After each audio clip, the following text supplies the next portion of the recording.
It's very, very cheap. Trade. Huge fan back here. How much does this feel a little bit different from the media days we used to? They made me do something with NBA TV. I don't think I've done that before. Nah, it's all relatively the same. Speaking of that, the national TV games this year are way up for the team, but especially national TV games here in Sacramento, kind of showcasing the fans. You've talked about the fans a lot and just the atmosphere a lot.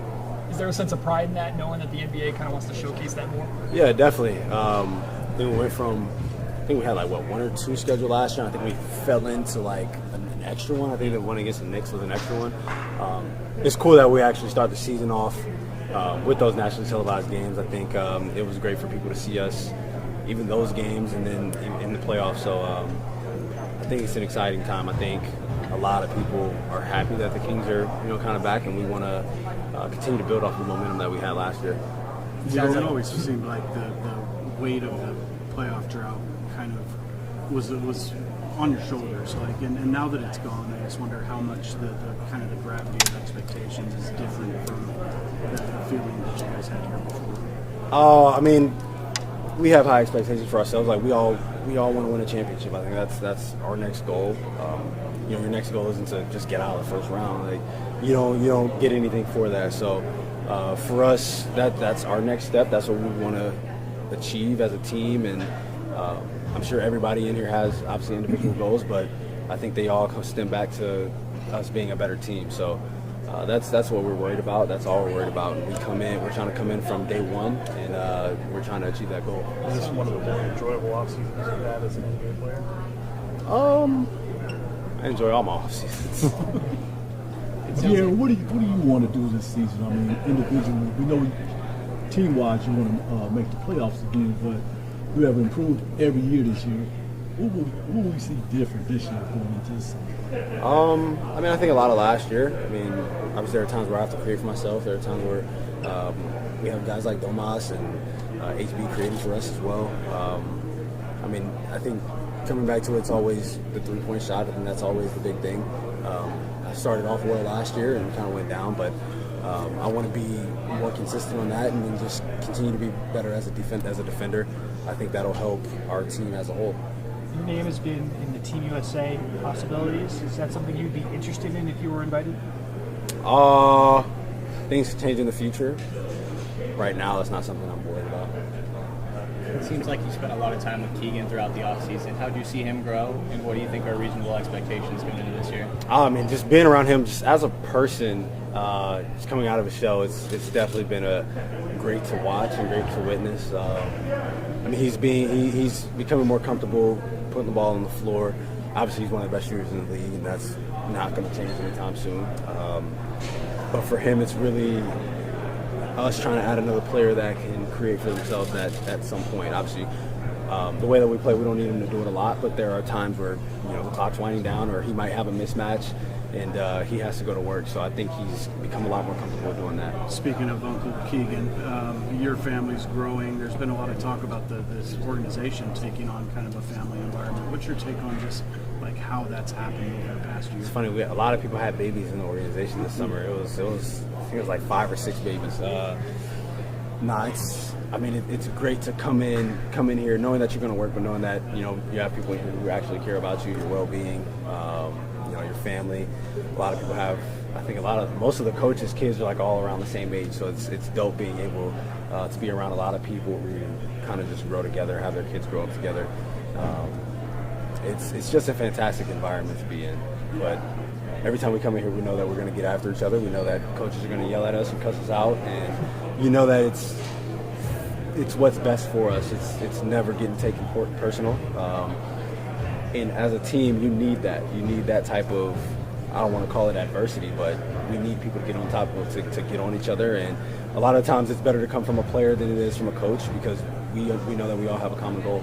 Having the experience that you did last year with so many guys that are going to be around this year as well, how much do you feel that kind of benefits you as you go on this journey? I mean, I think just having the experience of last year and being in the playoffs and seeing what needs to be done, I think is very beneficial for us. But like Mike has said before, we have to be playing defense and be physical from game 1 to game 82, and then however many games we play after that, rather than going into the playoffs trying to amp that up because now, guys might not have been playing that hard. Now you're tired. Now your shots are different. So we have to try to do that as much as possible before getting into the postseason where you're just trying to flip a switch. We know we can't do that. I know you were excited about adding Sasha. I'm curious, what stood out to you now that you've seen him play a little bit out of these workouts? Man, he shoots his out of the ball is crazy. Like one of our shooting drills, I think is like 150 shots, and I think he missed 7. Like he's up there with some of the best shooters in the world. And for us, we're telling him, because I think when he first got here and we were playing pickup, he's kind of trying to fit in, and I think he traveled more than he did in EuroLeague, and that's saying something if you're traveling in the NBA. But we want him to be comfortable, and we want him to know that he has a green light to shoot the ball. I mean, like I said, one of the best shooters in the world. That's why you're here. We want you to shoot the ball. If you think it's a bad shot, it might not actually be a bad shot. But once he gets it going, man, it's like the net's not even moving. It's crazy. We're actually just sitting there watching him shoot the ball. What's the next step for you, do you think, in terms of elevating your game and even just your place in the league? I know you're not necessarily concerned about that stuff, but I would imagine that you view this as an opportunity to maybe put your flag in the ground, so to speak. I mean, for me, I think it's just consistency. Just being able, for as many games as I play, be able to affect the game every single game that I'm out there. And I think that's what separates good from great from good players and good from bad players, is how consistently can you be great, how consistently can you be good. And I think that's the next step for me. I don't want to have a 2 or 3 week period where I'm just not playing well. Just try to cut those slumps in half as best as I can, as best as I can, for as many games as I can. You said the end of last season is the first time that it really stung for you for the season to come to an end.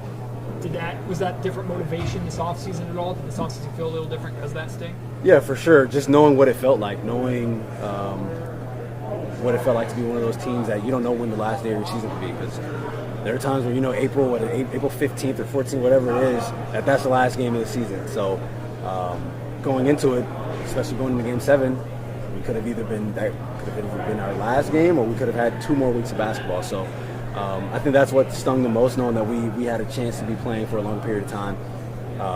But at the end of the day, I feel like it helped us and it motivated us even more. And I think with us bringing back most of the same guys and really our same rotation back, I think it helped all of us. Do you encounter a lot of people that bring up Game 7 or even just that series overall, or your injury playing with the injury that you had? On Twitter. No one just said it to me, but I mean, just going around the city, I was here most of the summer.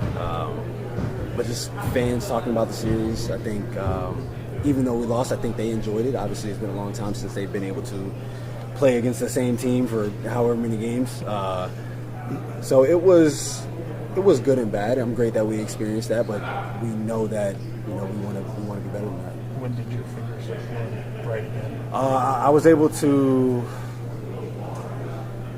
work out with my shooting the ball maybe 4 weeks after that last game, after Game 7. So it wasn't too bad. I'm perfectly fine now. About the upcoming Olympics, your name came up a lot in the buzz. What do you think that roster is going to look like, and what are your impressions looking ahead to the Olympics? I have no idea. I'm trying to think of a nice way to put this. Right now, in this very moment, I really don't care what's going on with Team USA. That's not on my mind at all. Like I said, in the future it could change, but as of right now, I'm not thinking about it. Here with the load management, especially with the marquee players, you need one of the marquee players. Do you feel any under pressure? How many games I played last year? I was. Anybody know the number? I think I played like 70. And played 70. Yeah, I missed at Cleveland. I missed home here twice. Two of the games shouldn't count because I had a baby. Yeah, I had a baby. San Antonio. Yeah, that was not. I missed New Orleans. I missed 2 New Orleans games, one here, one there. I missed at Indiana, New York. Okay, so New York, Cleveland. That's 5. Is that it? No, I played the first half. Yeah. Okay, I'll count that. So let's go 5.5. so I'll play like 76 and a half games. That ain't got nothing to do with me.